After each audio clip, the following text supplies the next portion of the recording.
Gusto mo rin ba ang gusto ng Panginoon para sa iyo?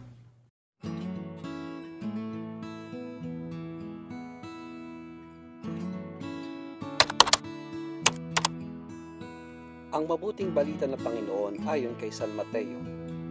Nang makababa si Jesus mula sa bundok, sinundan siya ng napakaraming tao. Lumapit sa kanyang isang kitongin at lumuhod sa harapan niya. Ginoo, ang wika niya, kung ibig po ninyo, ako'y inyong mapagagaling.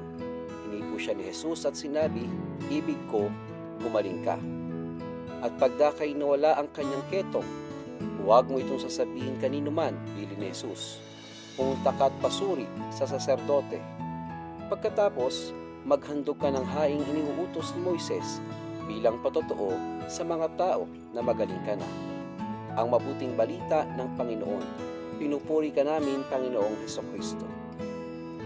Madalas kapag lumalapit tayo sa Panginoon, mas nangingibabaw ang gusto natin kaysa sa gusto ng Panginoon sa atin. Kapag humingi tayo, gusto natin ang sarili natin na masusunod.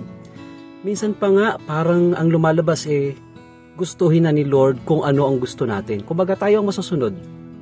Ngunit sa ating ebanghelyo ngayon, ipinapakita sa atin ang kahalagahan na unahin ang kalooban ng Panginoon sa ating mga buhay, lalo na sa ating mga pangangailangan.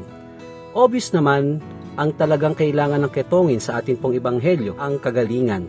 Pero mas inisip pa rin niya ang kagustuhan ni Jesus. Kaya nga sabi niya, kung ibig mo, gagaling ako. Hindi siya nag-demand, kanyang inisip kung ano ang kalooban ng Panginoon sa kanya. Isang hakbang ang pag-consider sa kalooban ng Diyos bago natin i-push yung ating pong mga kagustuhan sa buhay. Ito ay nagpapakita ng pagpapakumbaba, pagtitiwala, pagpapasakop sa kanyang kalooban. Kailangan magkadaupang palad ang gusto natin sa gusto ng Diyos. Pero dapat, mas nauuna talaga lagi ang gusto ng Diyos. Mas the best kasi ang kanyang plano, ang kanyang kalooban para sa buhay po natin. Kaya nawa, yun din ang lagi nating piliin sa araw-araw. Sa ating pananalangin, atin munang alalahanin ang kanyang kalooban. Panginoon, huwag ang kalooban ko, kundi ang kalooban mo ang masunod sa buhay ko. Amen. Sa ngalan ng Ama, Anak, Espiritu Santo. Amen.